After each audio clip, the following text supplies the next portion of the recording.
राधे राधे दोस्तों। आज हम आपको भगवान जगन्नाथ जी की कहानी सुनाने जा रहे हैं। भगवान जगन्नाथ जी को भिक्षा क्यों मांगनी पड़ी। दोस्तों, एक बार लक्ष्मी देवी अपनी भक्तन श्रेया चंडाल के घर पर आशीर्वाद देने गई हुई थी। वहां से निकलते हुए उन्हें भगवान जगन्नाथ और बलराम ने देख लिया। अब बलराम जी को यह बात बिल्कुल पसंद नहीं आई कि लक्ष्मी जी एक चांडाल के घर में से होकर आई हैं। इसीलिए उन्होंने जगन्नाथ जी को यह आदेश दिया कि वो लक्ष्मी जी को श्री मंदिर के बाहर निकाल दें। जब भगवान जगन्नाथ जी फंस गए, क्योंकि बड़े भाई की आज्ञा मानना बहुत जरूरी था, इसीलिए उन्होंने लक्ष्मी देवी का क्रोध अपने सिर ले लिया, जिसके फलस्वरूप लक्ष्मी देवी अपने सारे ऐश्वर्य और सेवकों के साथ मंदिर छोड़कर चली गईं। अब अगले दिन बलदेव जी प्रातःकालीन भोग की प्रतीक्षा कर रहे थे, लेकिन कोई भोग लेकर नहीं आया। तो उन्होंने जगन्नाथ जी से पूछा कि क्या बात है, आज कोई भोग लेकर नहीं आया, आज भोग लगाने में इतना विलंब क्यों हो रहा है। तो जगन्नाथ जी ने अपने पेट पर हाथ रखते हुए कहा कि भैया, आज से कोई भोग नहीं लाएगा, क्योंकि लक्ष्मी देवी अपने सेवकों के साथ ये मंदिर छोड़कर चली गई हैं। जब बलराम जी ने यह सुना तो उन्होंने कहा कि चलो, अच्छी बात है, यदि देवी लक्ष्मी ने भूल की है तो प्रायश्चित तो करना ही पड़ेगा। कोई बात नहीं, अब हम अपना भोग स्वयं बनाएंगे। यह सोचकर जगन्नाथ जी और बलराम जी ने रसोई घर में प्रवेश किया। अब वहां देखा तो पूरा अन्न का भंडार खाली पड़ा हुआ था, यहाँ तक कि कोई सब्जी भी नहीं थी। अब इतनी देर में दोनों भाइयों को अत्यधिक भूख लगने लग गई। उन्होंने सोचा, चलो किसी के घर से भिक्षा मांग लेते हैं। यह सोचकर उन दोनों ने एक ब्राह्मण का वेश धारण किया और घर घर जाकर भिक्षा मांगने लगे, जिससे कोई उन्हें पहचान ना सके। उन्हें कोई भिक्षा नहीं दे रहा था, क्योंकि लक्ष्मी देवी के जाने के बाद उनका चेहरा बिल्कुल मलिन हो गया था। लक्ष्मी देवी के आदेश पर सूर्य ने अपनी किरण और तेज कर दी, जिससे गर्मी और बढ़ गई, जिसके फलस्वरूप भगवान जगन्नाथ और बलराम जी को तपती धूप में चलना पड़ रहा था। भूख और प्यास से वे दोनों बड़े परेशान हो गए थे कि अचानक सामने उन्होंने एक तालाब देखा। लेकिन जैसे ही वे दोनों भाई वहां पहुंचे, तालाब का पानी सूख गया। हताश होकर वे दोनों एक हरे भरे पेड़ के पास पहुंचे और सोचते हैं कि इस पेड़ के पत्ते खाकर ही अपनी भूख मिटा लेंगे। जैसे ही उन्होंने पत्ते तोड़ने के लिए हाथ आगे बढ़ाया, पत्ता भी सूख गया। अब सारे पत्ते सूखकर जमीन पर नीचे गिर गए। इसी तरह शाम हो गई। पूरे दिन इन दोनों को ना तो कुछ खाने के लिए मिला और ना ही पीने के लिए मिला। हार थक कर वे दोनों एक मंदिर के पास पहुंच गए, जहां पर अभी प्रसाद वितरण हो रहा था। उन्होंने विनती की कि उन्हें कुछ खाने को दे दें, लेकिन लक्ष्मी देवी का क्रोध तो आप जानते ही हैं। फलस्वरूप उन लोगों ने भगवान जगन्नाथ और बलराम जी को कुछ भी खाने के लिए नहीं दिया। ऐसे में एक वृद्ध महिला ने उन दोनों को एक पात्र में मुरमुरे रखकर खाने के लिए दिए और वे दोनों बड़े प्रसन्न हो गए।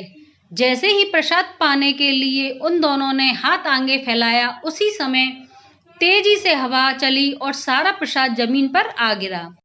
अब आप ही सोचिए, उस समय भगवान जगन्नाथ और बलदेव जी की क्या स्थिति हुई होगी।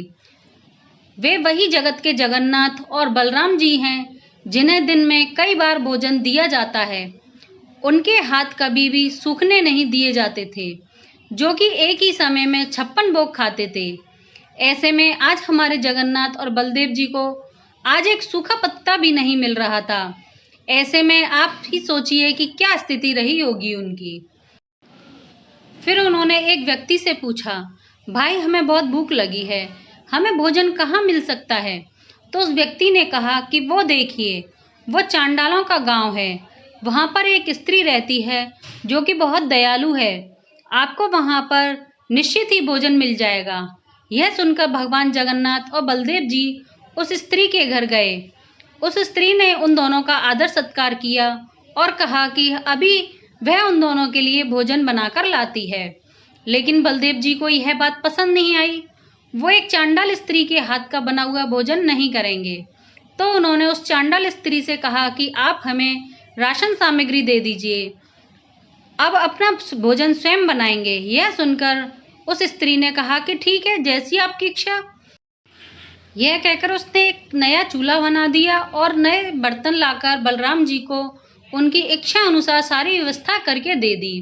अब बलराम जी ने जगन्नाथ जी से कहा कि तुम भोजन बनाओ, मैं स्नान करके आता हूँ। यह कहकर प्रसन्नता पूर्वक बलराम जी स्नान करने के लिए चले गए और पीछे हमारे प्यारे जगन्नाथ जी को छोड़ गए।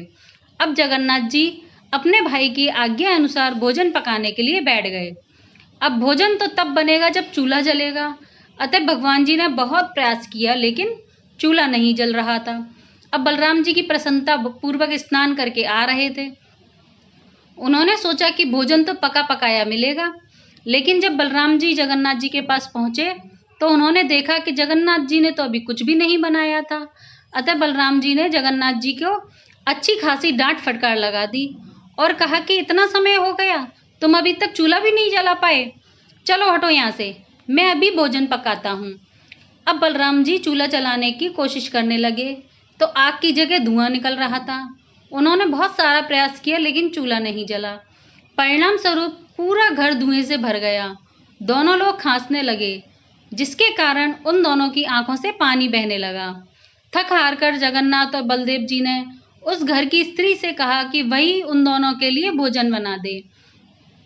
वह स्त्री उन दोनों के लिए भोजन बनाकर लाई। जैसे ही उन दोनों ने भोजन करना शुरू किया, उन दोनों को भोजन बड़ा ही स्वादिष्ट लगा। उसका स्वाद भी उन्हें कुछ जाना पहचाना सा लग रहा था। वो भोजन बिल्कुल वैसा ही था जैसा कि लक्ष्मी जी उन्हें भोजन पकाकर देती थी। भोजन के अंत में उन्हें विशेष तरह का मिष्ठान परोसा गया। जब उसे बलराम और जगन्नाथ जी ने खाया तो उन्हें बड़ा आश्चर्य हुआ, क्योंकि वह वही मिष्ठान था जो कि लक्ष्मी जी उनके लिए प्रतिदिन बनाती थी। इनके बारे में किसी को कोई जानकारी नहीं थी। फिर उस स्त्री ने कैसे यह मिठाई बना ली, ये देखकर उन दोनों भाइयों को विश्वास हो गया, इस घर में तो अवश्य ही लक्ष्मी जी रहती हैं और यह भोजन भी उन्हीं के द्वारा बनाया गया है। अन्यथा इस घर की स्त्री को कैसे पता चलता कि भगवान जगन्नाथ और बलराम जी भोजन के बाद एक विशेष मिष्ठान लेते हैं। उन दोनों भाइयों को अपनी भूल का एहसास हुआ, खासकर बलराम जी को। अतः बलराम जी ने जगन्नाथ जी से कहा कि वह लक्ष्मी जी के पास जाकर क्षमा मांगे और उन्होंने यह भी संदेश जगन्नाथ जी के द्वारा भिजवाया कि आज के बाद लक्ष्मी जी अपनी इच्छा से कहीं भी आ जा सकती हैं। उन्हें कभी भी अपने भक्तों से मिलने के लिए रोका नहीं जाएगा। अपने बड़े भाई की आज्ञा पाकर भगवान जगन्नाथ जी अपनी पत्नी लक्ष्मी के पास आ गए और उनको इस तरह मनाने पर लक्ष्मी देवी मान गईं और श्री मंदिर में चलने के लिए तैयार हो गईं। लक्ष्मी देवी ने जगन्नाथ जी से यह वचन लिया कि जगन्नाथ जी के प्रसाद को पाने के लिए कभी भी ऊंच नीच का भेदभाव नहीं किया जाएगा। चाहे वो ब्राह्मण हो या चांडाल, दोनों को समान रूप से भगवान जी का महाप्रसाद दिया जाएगा। तो दोस्तों, यह थी भगवान जगन्नाथ जी की कहानी। अगर आपको यह कहानी अच्छी लगी हो तो कमेंट में जय जगन्नाथ जरूर लिखें। धन्यवाद।